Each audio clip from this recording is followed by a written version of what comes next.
La Corée du Sud est en grande difficulté. Son taux de natalité est tombé à 0,72 enfants par femme, le plus bas du monde.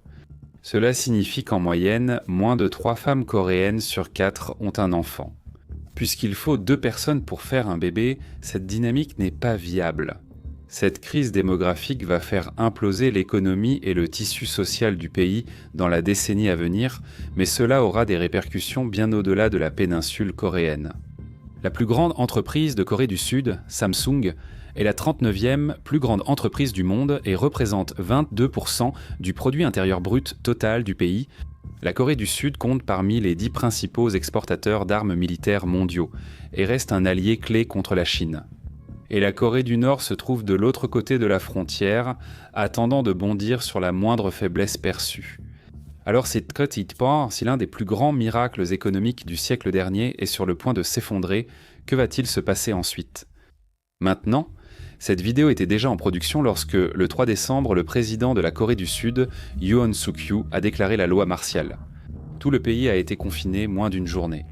Le Parlement est intervenu à annuler la loi martiale et tout est plus ou moins revenu à la normale en moins de 48 heures. Mais cela représente l'instabilité fondamentale qui se cache sous la façade de la société sud-coréenne. Et quand on pense à la Corée du Sud, vous savez, du moins en tant qu'étranger, je pense que beaucoup de gens l'associeraient en fait à une stabilité relative depuis la guerre de Corée. Mais écoutez ces statistiques. Depuis 1948, la Corée du Sud a eu 13 présidents, 2 renversés, 6 emprisonnés et Yoon est le deuxième destitué. Donc le gouvernement sud-coréen est loin d'être une institution stable et il existe d'importantes sources de pression qui pourraient potentiellement faire céder le barrage. La Corée du Sud est passée d'une nation pauvre et ravagée par la guerre à une puissance économique dès les années 1960 lors du miracle sur le fleuve Han. En une seule génération, le pays est passé d'une société agraire à une nation hautement industrialisée. En 1990, la Corée du Sud était le premier constructeur naval et le 3e fabricant automobile mondial. Le gouvernement sud-coréen et les chaebols, de grands conglomérats familiaux, ont été les principaux architectes de ce miracle économique. Des entreprises comme Samsung, Hyundai et LG sont devenues des géants mondiaux, stimulant une industrialisation rapide et l'innovation technologique. Les plans économiques quinquennaux du gouvernement ciblaient stratégiquement les industries lourdes et chimiques en canalisant d'énormes investissements vers des secteurs comme l'acier, la construction navale et l'électronique. Ce modèle économique a produit des résultats remarquables, avec le produit national brut du pays atteignant 100 milliards de dollars en 1988 et dépassant le seuil du billion de dollars en 2006. Le niveau de vie des Coréens a beaucoup progressé depuis les années 1950, bien que l'écart de richesse se soit accentué, une minorité devenant très riche. En 2022, la Corée du Sud occupait le 11e rang mondial pour le nombre de personnes très fortunées. L'accumulation de richesses a amené les Sud-Coréens à diversifier leur portefeuille, des actions à l'immobilier. Mais un marché a explosé en popularité tant en Corée du Sud qu'à travers le monde, l'art de prestige. En Corée du Sud, les ventes d'œuvres d'art ont plus que doublé entre 2019 et 2022, plaçant le pays au 7e rang mondial des ventes aux enchères d'art contemporain. C'est un phénomène mondial, les ultra-riches cherchant à diversifier et investir leur argent. Alors que l'économie de la Corée du Sud a connu une forte croissance, la croissance de sa population a commencé à faiblir. Le modèle de croissance mené par les chaebols a permis une industrialisation rapide, mais a engendré une forte inégalité de richesse et instauré une culture de travail marquée par de longues heures, une concurrence intense et un stress élevé. Alors que les Sud-Coréens consacraient toute leur énergie à bâtir une puissance économique, leur vie personnelle passait au second plan. Puis, la crise financière asiatique de 1997 a frappé, révélant les vulnérabilités du modèle économique coréen. La croissance économique sud-coréenne a nettement ralenti. Les taux de mariage et de natalité ont tous deux chuté face aux licenciements massifs et à l'incertitude économique. La crise a remis en cause le modèle de l'homme soutien de famille, car les femmes ont dû travailler, modifiant la dynamique familiale et les rôles de genre. L'âge moyen du premier mariage a augmenté de manière notable dans les années qui ont suivi la crise, et de nombreux couples ont retardé la naissance de leurs enfants en raison de l'insécurité financière. Aujourd'hui, c'est cette stagnation économique associée à une crise démographique qui met en péril le miracle économique réalisé par la Corée du Sud au cours des 50 dernières années. Comme vous le voyez, la population sud-coréenne disparaît à un rythme alarmant. En 2023, le nombre de nouveau-nés a chuté à seulement 230 000, soit une baisse de plus de 7% par rapport à l'année précédente. Le taux de fécondité, qui mesure le nombre moyen d'enfants qu'une femme aura au cours de sa vie, est crucial pour comprendre cette crise démographique. Un taux de 2,1 enfants par femme est nécessaire pour qu'un pays maintienne sa population. Le taux de fécondité de la Corée du Sud a chuté à 0,72 enfants par femme, le plus bas au monde. Ce déclin sans précédent signifie qu'un groupe de 100 Sud-Coréens se réduirait à seulement 6 individus en 4 générations, menaçant ainsi le tissu même de la société sud-coréenne. La trajectoire de ce déclin est stupéfiante. Dans les années 1960, la fécondité en Corée du Sud atteignait 6 enfants par femme. Le taux de fécondité inférieur à 1 en Corée du Sud la distingue des autres pays avec des défis démographiques, ouvrant une voie inconnue. Dans toutes les autres sociétés de l'histoire moderne, les jeunes travailleurs soutiennent les personnes âgées en payant des impôts qui financent les services sociaux et les systèmes de retraite. Mais à mesure que la jeune génération devient de plus en plus petite, il arrivera un moment où il n'y aura plus assez de jeunes travailleurs pour fournir les services sociaux. C'est comme une chaîne de Ponzi qui finit par manquer de nouveaux contributeurs. Le rythme rapide du déclin pourrait entraîner une cascade de défis sociaux et économiques. Les écoles ferment faute d'élèves, des villes entières deviennent des villes fantômes, alors que les jeunes migrent vers les centres urbains et les industries peinent à trouver des travailleurs. Le gouvernement sud-coréen a investi plus de 286 milliards de dollars en 10 ans dans des programmes sociaux pour encourager la formation de familles. Ces initiatives vont des primes en espèces pour les nouveau-nés à la garde d'enfants subventionnés et au soutien au logement pour les jeunes familles. Pourtant, malgré ces investissements massifs, le taux de fécondité continue sa spirale descendante. La Corée du Sud s'est transformée en une société sous pression, au bord de l'implosion.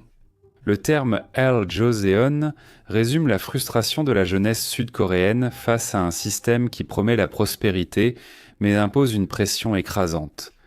Les élèves sacrifient leur enfance et leur adolescence pour la réussite scolaire, passant des heures excessives dans l'éducation privée, ce qui pèse sur les finances familiales.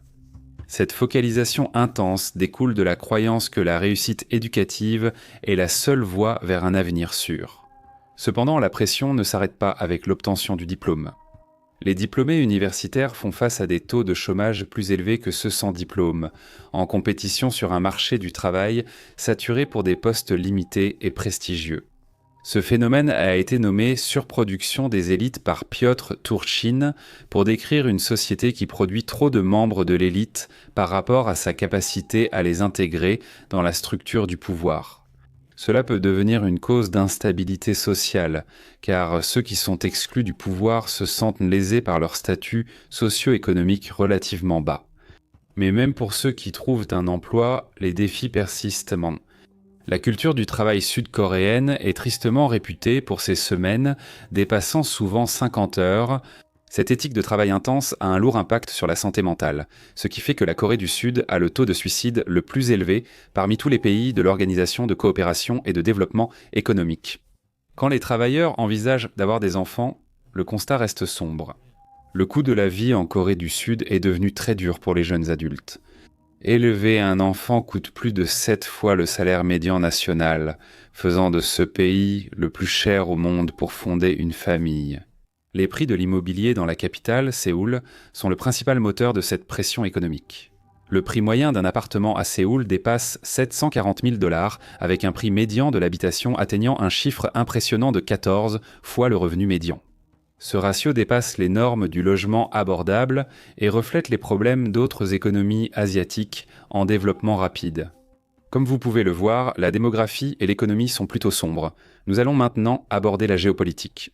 Mais avant cela, merci de laisser un like sur cette vidéo. Cela aide la chaîne à grandir, aide notre vidéo à être vue par plus de personnes afin que nous puissions créer d'autres vidéos informatives comme celle-ci. La péninsule coréenne est l'un des environnements géopolitiques les plus difficiles. Elle est rattachée à la Chine, l'une des plus grandes et des plus agressives puissances continentales du monde.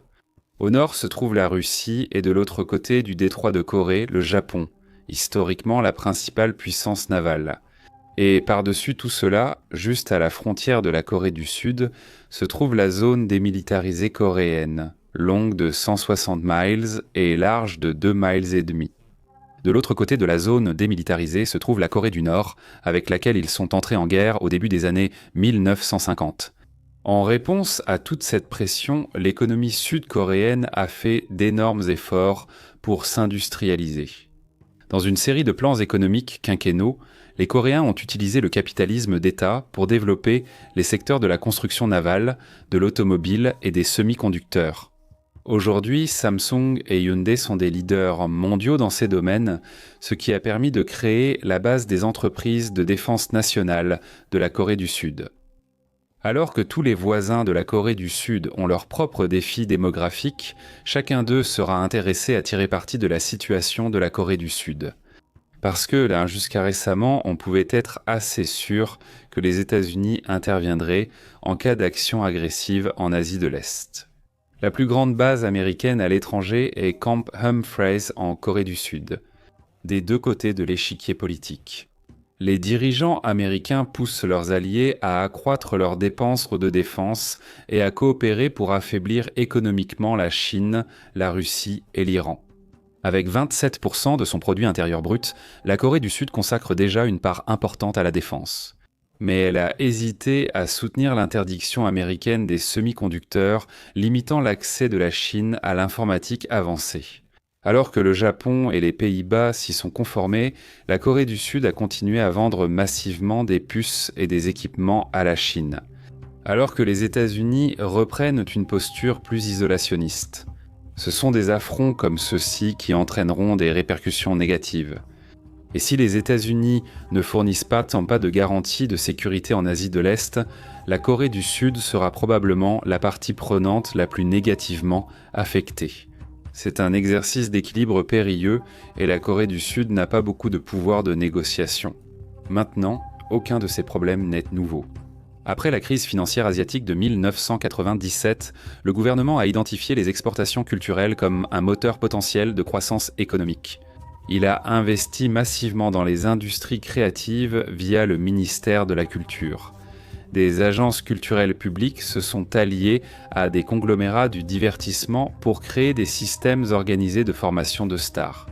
Des formations professionnelles exigeantes pour artistes et interprètes élèvent rapidement la qualité et l'intégration des industries sud-coréennes de la musique, télévision, cinéma et publicité. Aujourd'hui, la K-pop, les dramas coréens et la K-beauty connaissent un véritable essor culturel. Squid Games, League of Legends et BTS sont des méga succès mondiaux, mais ils ont été moins efficaces pour inverser le taux de natalité. Depuis plus de 20 ans, la Corée du Sud a investi plus de 286 milliards de dollars dans des programmes sociaux pour relever le taux de fécondité. Son projet majeur contre la baisse de natalité fut la création de la ville de Sejong. Cette nouvelle capitale vise à décentraliser la population et offrir un cadre favorable aux familles, avec des logements abordables, de bonnes écoles et un meilleur équilibre vie professionnelle et privée. Malgré ces investissements massifs, les résultats ont été décevants. Beaucoup de fonctionnaires restent à Séoul et effectuent de longs trajets vers Sejong. La ville a peiné à attirer entreprises privées et équipements culturels, compromettant son objectif de devenir une alternative dynamique à la capitale. De plus, l'approche du gouvernement, axée principalement sur les incitations financières et les infrastructures, a sous-estimé les profonds changements culturels qui se produisent chez les jeunes Coréens. L'apparition de la génération Sampo, qui refuse mariage et parentalité, montre que le problème dépasse les seules raisons économiques. Aujourd'hui, le mouvement 4B prend de l'ampleur parmi les jeunes femmes coréennes qui renoncent à 4 choses face à la violence basée sur le genre. Pas de relations sexuelles avec des hommes, pas d'enfants, pas de rendez-vous avec des hommes, pas de mariage avec des hommes. C'est peut-être la configuration culturelle la plus pessimiste que j'ai jamais rencontrée. Dans l'histoire moderne, il n'y a eu que quelques dirigeants qui ont radicalement changé la trajectoire de leur pays. En Asie, je ne compterai que Shinzo Abe du Japon et Lee Kuan Yew de Singapour. Sans un grand dirigeant similaire, la Corée du Sud continuera de s'enfoncer dans la spirale descendante la plus effrayante de toutes les économies développées.